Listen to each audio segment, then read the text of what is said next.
40 तासांचे 40 लेक्चर आपण सुरुवात केलेली आहे आणि आज आपलं हे चौथं लेक्चर आहे।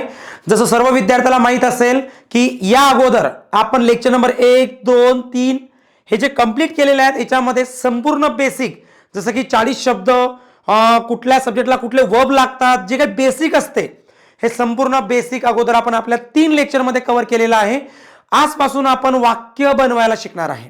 म्हणजे आजपासून जे लेक्चर्स आहेत तुमचे ते खूप महत्त्वाचे लेक्चर होणार आहेत बिकॉज सेंटेन्स झिरो पासून कसं तयार करायचं कसं बनवायचं हे आपण आजपासून शिकणार। बट मी परत एकदा सांगतो अगोदरचे जर 3 लेक्चर तुम्ही प्रॉपर बघितले नसतील तर तुम्हाला आजचं लेक्चर करून जास्त इम्प्रूव्हमेंट होणार नाही।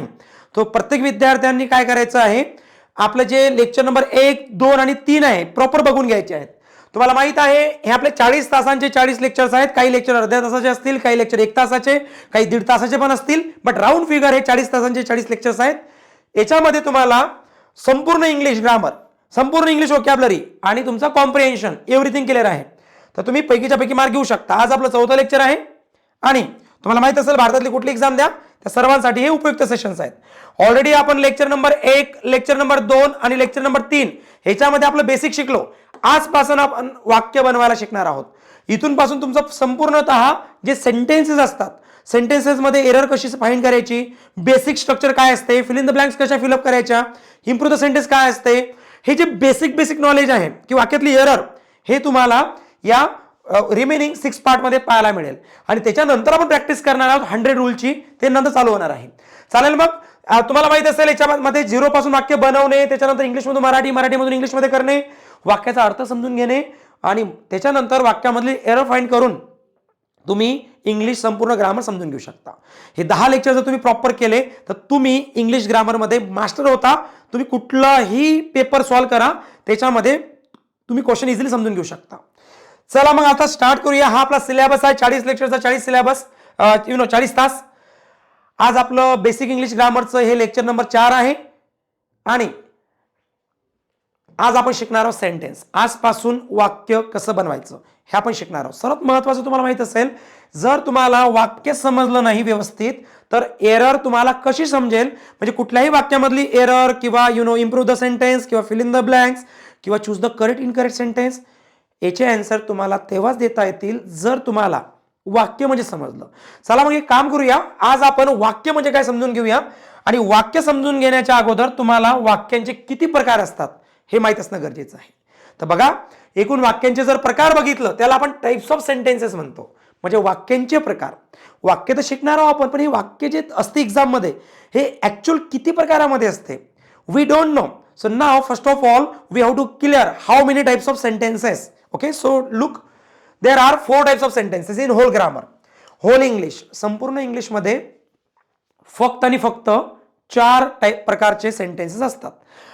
प्रॉब्लेम आहे की आपण वाक्य शिकतो डायरेक्टली वाक्याचे प्रकार माहीतच नसतात। म्हणजे इथं काय होते इश्यू हा होतो की सर्वात महत्त्वाचं म्हणजे आपल्याला वाक्यांचे प्रकार समजत नाहीत। ओके चला मग आता समजून घेऊ एकदा आपण की नेमकं वाक्यांचे प्रकार कसे समजून घेऊ शकतो। आता वाक्यांचे हे 4 टाइप्स आहेत ॲज यू कॅन सी। जो पहिला टाइप आहे असर्टिव्ह, सेकंड टाइप जो आहे इंटरोगेटिव्ह, थर्ड टाइप आपला इम्पेरेटिव्ह आणि जो फोर्थ आहे दॅट इज एक्सक्लेमेटरी। आता मला एकच सांगायचं तुम्हाला मी झिरो पासून स्टेप बाय स्टेप घेऊन जाणार आहे तुम्हाला। तुम्ही म्हणा सर आता आम्हाला बेस्ट अंडरस्टँड होत आहे आणि आम्हाला कुठलाही इश्यू येणार नाही कारण वाक्य म्हणजे काय समजलं आम्हाला। तर वाक्य म्हणजे काय समजून घेण्या अगोदर वाक्यांचे प्रकार समजून घ्या की वाक्यांचे फक्त 4 टाइप्स असतात 5वा प्रकार तर नसतो। मग हे 4 प्रकार ओळखायचे कसे कुठलंही वाक्य तुम्हाला एक्झाम मध्ये आलं तर या 4 प्रकारांमध्येच असेल 5वा प्रकारामध्ये तर वाक्य येणार नाही तुम्हाला। मग म्हणून आपल्याला अगोदर हे 4 प्रकार जाणून घ्यायचे आहेत। असर्टिव्ह सेंटेन्स कसं आयडेंटिफाय करायचं बरं इट्स सो इझी। तुम्हाला जर असर्टिव्ह सेंटेन्स आयडेंटिफाय करायचं असेल तर खूप इझी आहे। काय असते त्याच्यामध्ये सुरुवातीला एखादा सब्जेक्ट येणे। काही विद्यार्थी म्हणतात सर आम्हाला सब्जेक्ट समजत नाही म्हणजे तुम्ही पहिले 3 लेक्चर बघितले नाहीत म्हणून तुम्ही असं म्हणता। मला माहिती आहे खूप सारे विद्यार्थी मला कमेंट करतात ते लेक्चर बघत पण नाहीत। Proper step by step lecture बघा त्याच्यानंतर स्किप करू नका तर तुम्ही मला प्रश्न विचारल्यानंतर मी तुम्हाला व्यवस्थित सांगू शकतो। ओके सुरुवातीला सब्जेक्ट येणे नंतर एखादा वर्ब येणे आणि शेवटी ऑब्जेक्ट येणे। जनरली आपण बघितलं असं सब्जेक्ट वर्ब ऑब्जेक्ट अशी जर रचना असेल तर त्याला आपण असर्टिव्ह सेंटेन्स म्हणतो।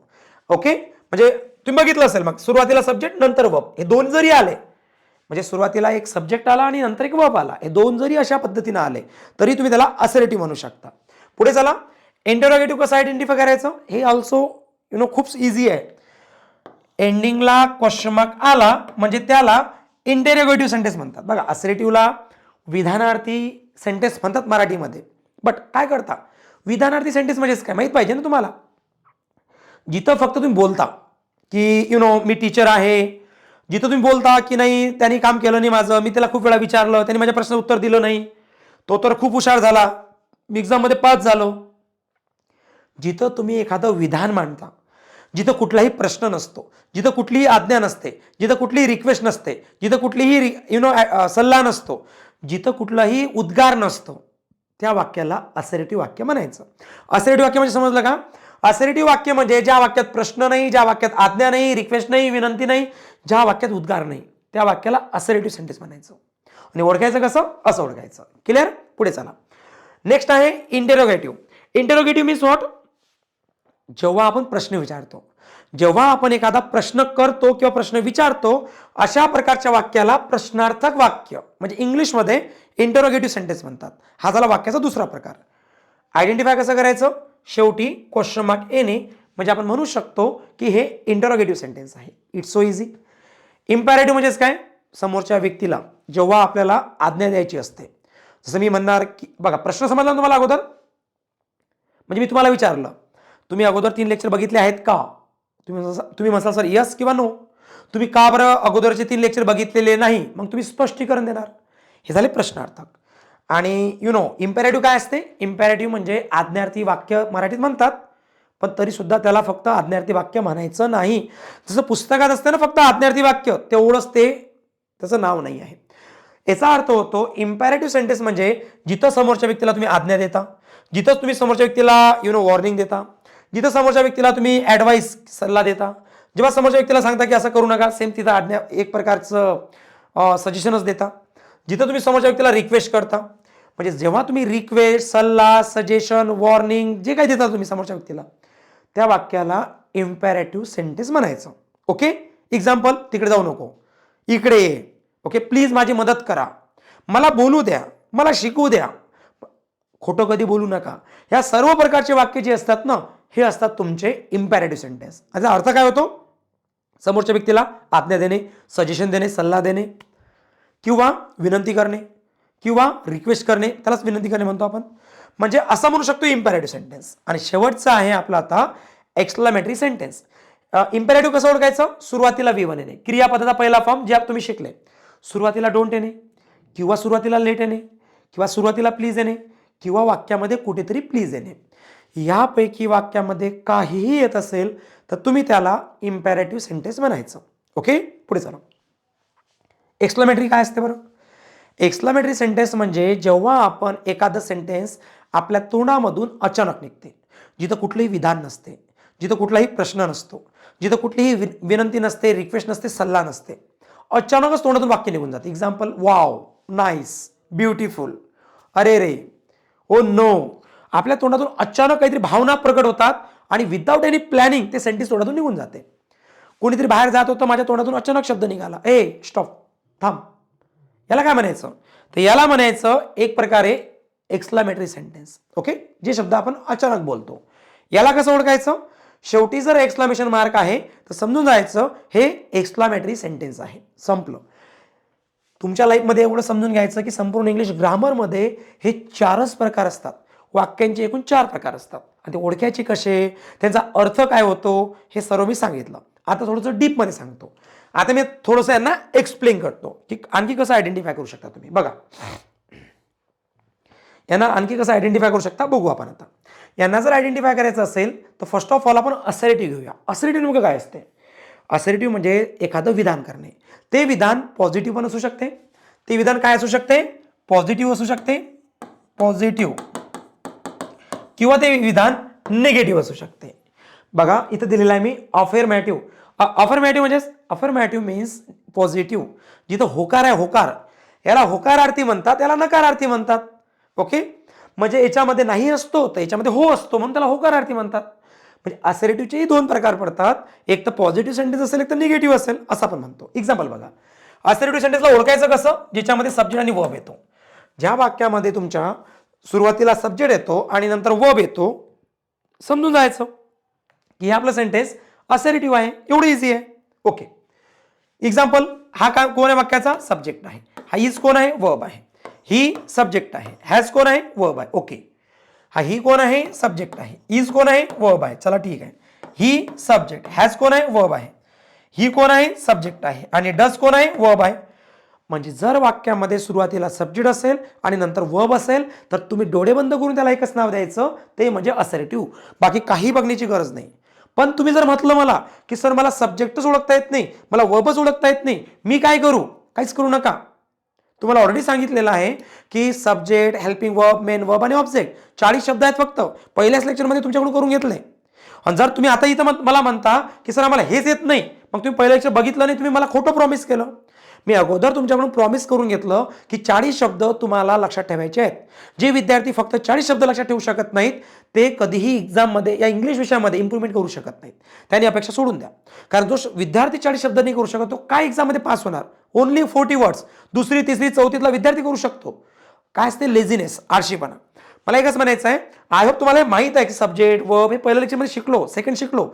तुम्ही पहिले 10 तास एवढे जेन्युइनली, एवढं प्रामाणिकपणे, बी ऑनेस्ट स्वतःसोबत राहून हे 10 तास अगोदरचे काय करा, व्यवस्थित 2-2 वेळा बघून घ्या. कारण हे बेसिक वाले लेक्चर्स आहेत. इथं नो कॉम्प्रोमाइज, कुठलंही कॉम्प्रोमाइज स्वतःसोबत करू नका, लेझीनेस शो करू नका, कम्फर्ट झोनला सोडा.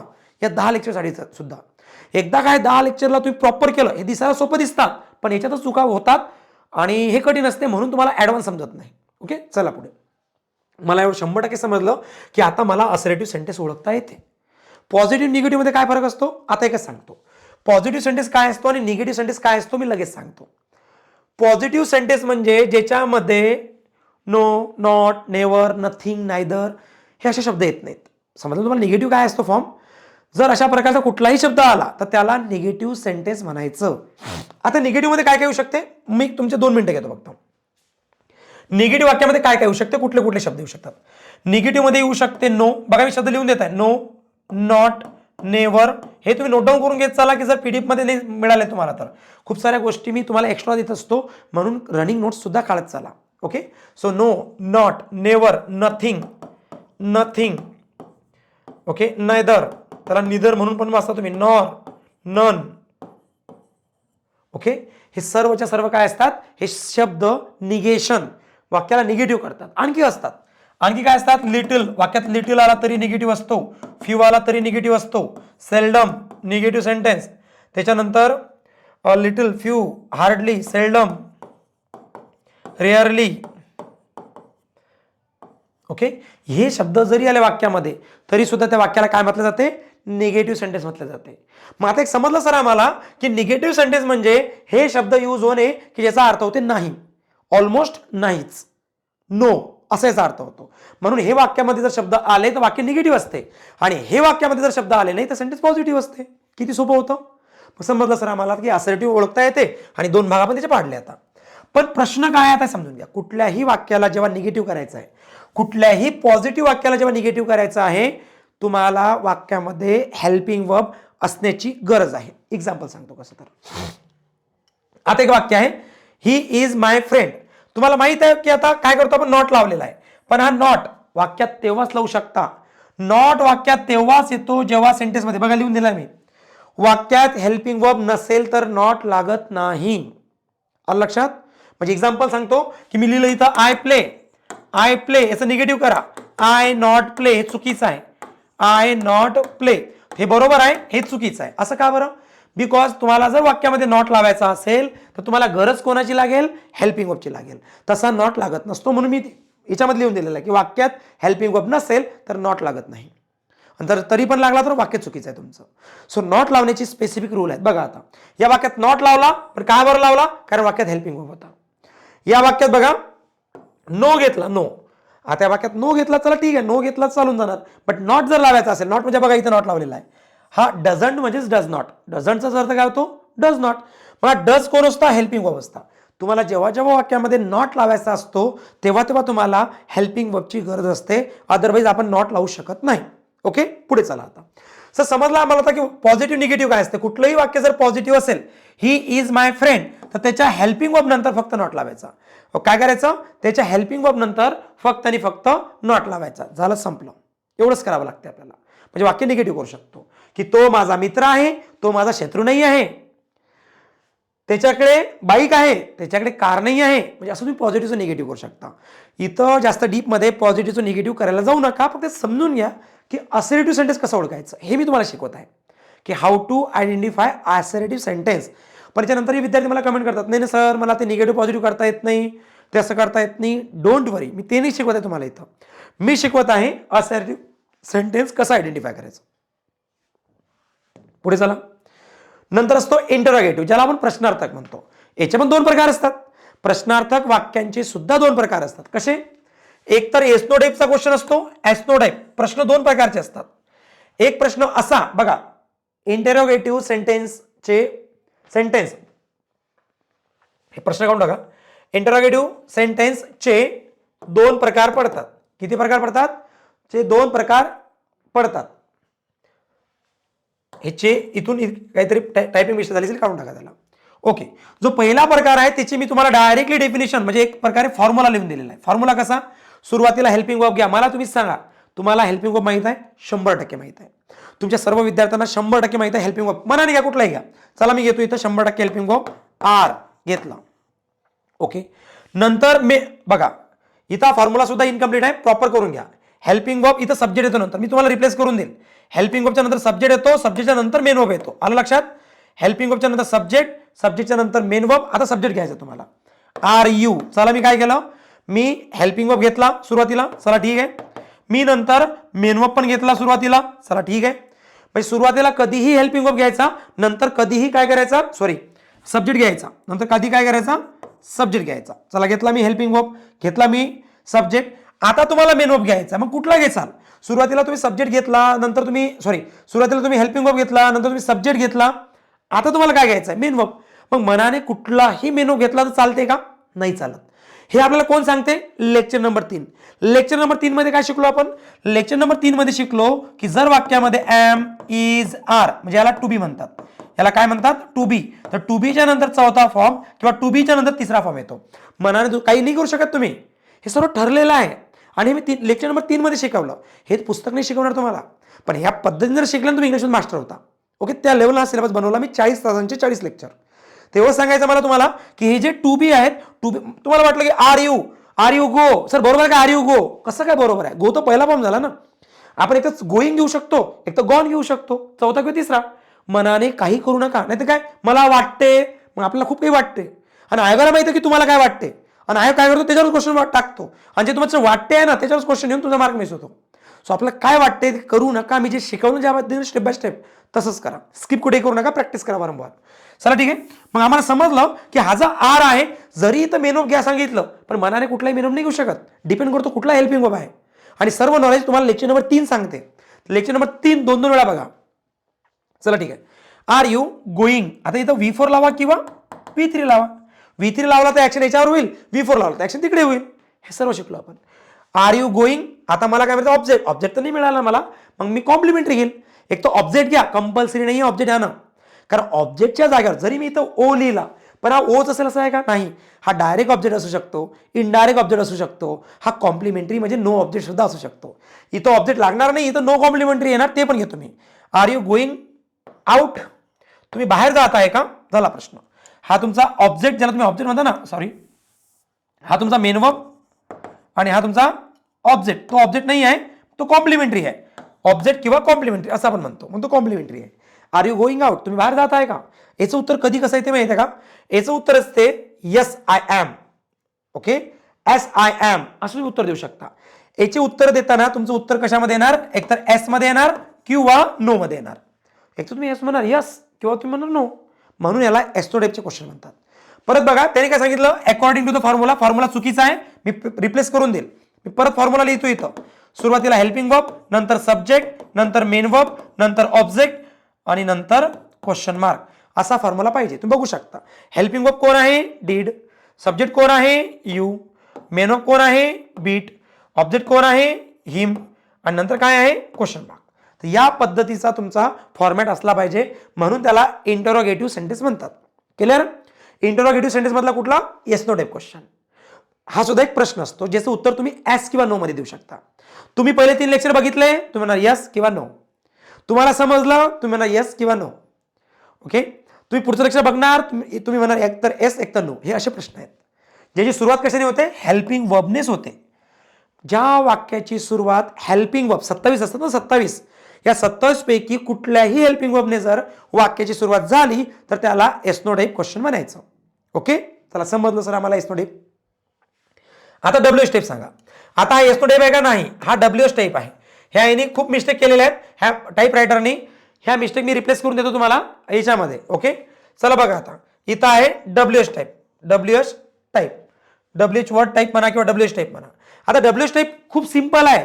ज्या विद्यार्थ्याला हा भाग समजला त्याला डोळे बंद करून हा भाग सुद्धा समजतो.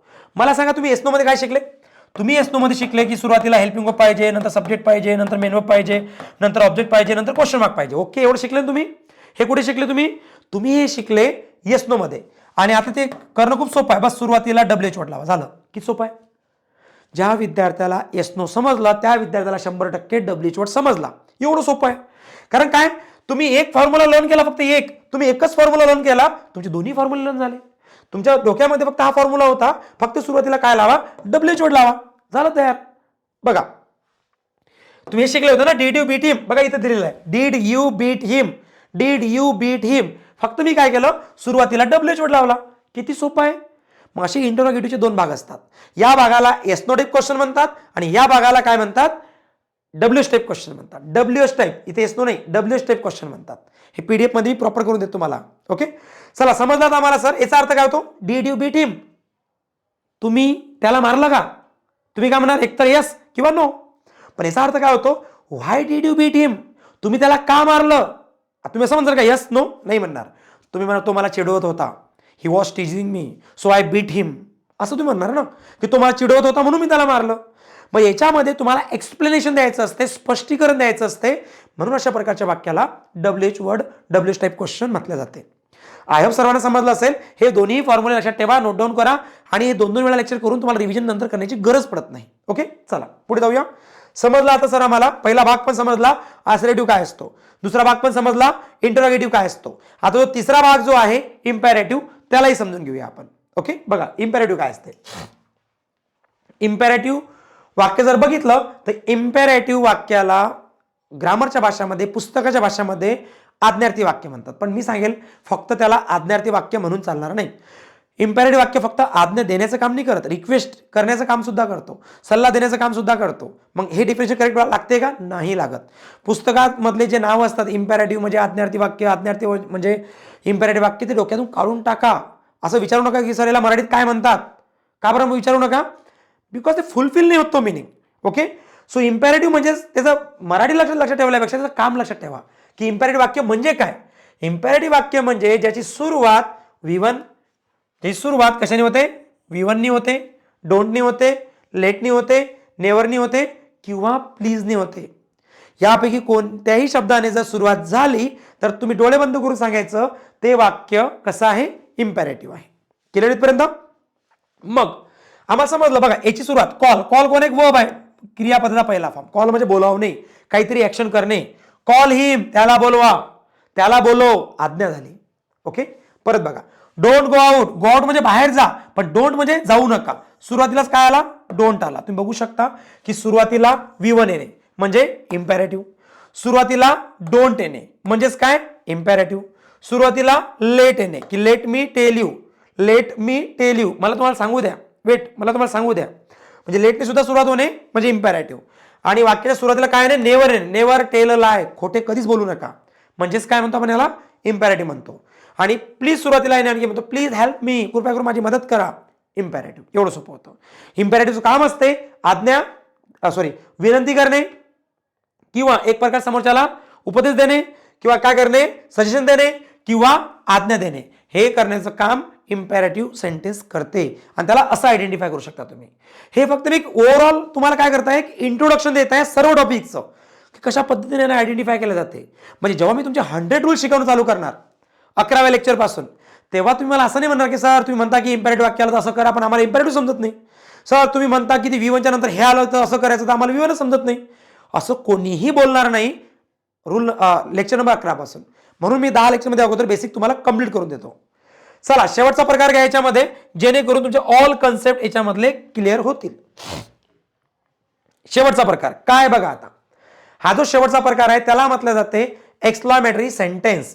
एक्सक्लामेटरी सेंटेन्स म्हणजे नेमकं काय. जसं मी सांगितलं इम्पेरेटिव्ह म्हणजे काय, की जिथं आपण आज्ञा देतो, विनंती करतो, उपदेश देतो, किंवा आपण काय करतो सजेशन देतो, सल्ला देतो, याला आपण इम्पेरेटिव्ह म्हणतो. मग एक्सक्लामेटरी म्हणजेच काय. एक्सक्लामेटरी सेंटेन्स म्हणजे जिथं आपण प्लॅनिंग करून नाही बोलत, अचानक बोलतो. जिथं आपण without planning but with feeling, म्हणजे आपल्या फिलिंग जोडलेल्या असतात. फिलिंग जोडलेल्या असतात इन द सेन्स म्हणजे जिथं काय होते आपलं जे सेंटेन्स असते तोंडातून अचानक निघून जाते, भावना आपल्या भावना व्यक्त करण्यासाठी. ती भावना कशी असेल आश्चर्याची, ती भावना कशी असेल रागाची, ती भावना कशी असेल आनंदाची, ती भावना अचानकपणाची असेल. पण जेव्हा तुम्हाला अचानक राग येतो तुम्ही काहीतरी बोलता एक्सक्लामेटरी. तुम्हाला अचानक आनंद होतो तुम्ही अचानक वाक्य बोलता एक्सक्लामेटरी. तुम्हाला अचानक काहीतरी बघताना आश्चर्य होते एक्सक्लामेटरी. अचानक तुम्हाला आश्चर्य होणे, राग येणे, आनंद होणे, हे जे वाक्य जेवढी असतात हे सर्वच्या सर्व सेंटेन्सेस एक्सक्लामेटरीमध्ये जातात आणि अचानक निघतात. त्यात कुठली प्लॅनिंग नसते. ओके. 3 प्रकार पडतात. पहिला प्रकार कसा, ज्याची सुरुवात व्हॉटने होते. सुरुवात तर व्हॉटनी होते आणि एंडिंग एक्सक्लामेटरी साईननी होते. त्याला आपण काय म्हणू शकतो एक्सक्लामेटरी सेंटेन्स म्हणू शकतो. बघू शकता तुम्ही इथं व्हॉट अन आयडिया. तुम्ही म्हणा सर हा WH वर्ड आहे, तुम्ही तर शिकवलं होतं, WH वर्डच्या नंतर जर आला तर इथं क्वेश्चन मार्क जातो. तुम्ही शिकवलं होतं. नाही, मी तसं नाही शिकवलं. मी तुम्हाला सांगितलं होतं की WH वर्डच्या नंतर हेल्पिंग वर्ब येते तेव्हा क्वेश्चन मार्क. WH वर्ड आहे आणि नंतर लगेच काय आहे हेल्पिंग वर्ब आहे तर क्वेश्चन मार्क लागेल. पण फक्त WH वर्ड आहे पण हा नाही आहे मग क्वेश्चन मार्क नाही लागत. मग तिथं तुम्ही एक्सक्लामेटरी साइन लावू शकता. बघा कसं तर काय म्हणायचं मला, व्हॉट आणि एक्सक्लामेटरी साइन जर असेल तर व्हॉट अन आयडिया म्हणतो ना आपण. व्हॉट अन आयडिया, काय कल्पना आहे. अचानक काय झालं माहिती आहे का, आम्ही ग्रुपमध्ये बसलेलो होतो आणि अचानक मी काय केलं किंवा माझ्या मित्रांनी काय केलं, आम्हाला समजतच नव्हतं की काय करा कसं करा एखाद्या प्रोजेक्टबद्दल. आणि अचानक एका माझ्याच मित्रांनी काहीतरी सांगितलं की आपण असं जर केलं असं जर केलं टाइम पण वाचणार, क्वालिटीवाला कंटेंट पण बनणार, असं होणार तसं होणार. मी खुश झालो आणि अचानक तोंडातून वाक्य निघालं व्हॉट अन आयडिया. काय आयडिया आहे, प्लॅनिंगमध्ये नाही, अचानक मला आनंद झाला, सरप्राईज झालो आणि तोंडातून वाक्य निघालं. किंवा आपण काय करतो हाऊ घेतो सुरुवातीला आणि एंडिंगला काय घेतो एक्सक्लामेटरी साइन. कसं, हाऊ ब्रेव ही इज, किती शूर आहे तो. बघा ना, त्याने त्याला डायरेक्टली घाबरला नाही, निघून गेला लगेच. भावनेमध्ये बोलत आहे मी, म्हणजे माझ्या भावना प्रगट होत आहेत की how brave he is, how stupid you are, how intelligent you are, how beautiful she is. बोलतो ना आपण, अचानक बोलतो. हे सर्व वाक्य कशाचे असतात तर एक्सक्लामेटरी सेंटेन्सचे असतात. सुरुवातीला हाऊ येणे आणि at the end exclamatory sign येणे. आणि त्याच्यानंतर कधी कधी काय होते, सुरुवातीला काय येणार आपण सांगू शकत नाही बट एंडिंगला एक्सक्लामेटरी जर साइन आला तरी सुद्धा ते एक्सक्लामेटरी सेंटेन्स असते. एक्झाम्पल, अलास, अरे रे, दुःख झालं ना, तोंडातून अचानक शब्द निघाला अरे रे अलास, ही इज नो मोर, तो जिवंत नाही आता, ही इज नो मोर, म्हणजे अचानक दुःख झालं मला. तर अशा पद्धतीनं तुम्ही एक्सक्लामेटरी सेंटेन्स पण आयडेंटिफाय करू शकता. आता मी ट्रिक सांगतो, टेक्निक सांगतो, यांना लक्षात ठेवण्याची. काय करायचं माहिती आहे का, एक सोपी टेक्निक आहे.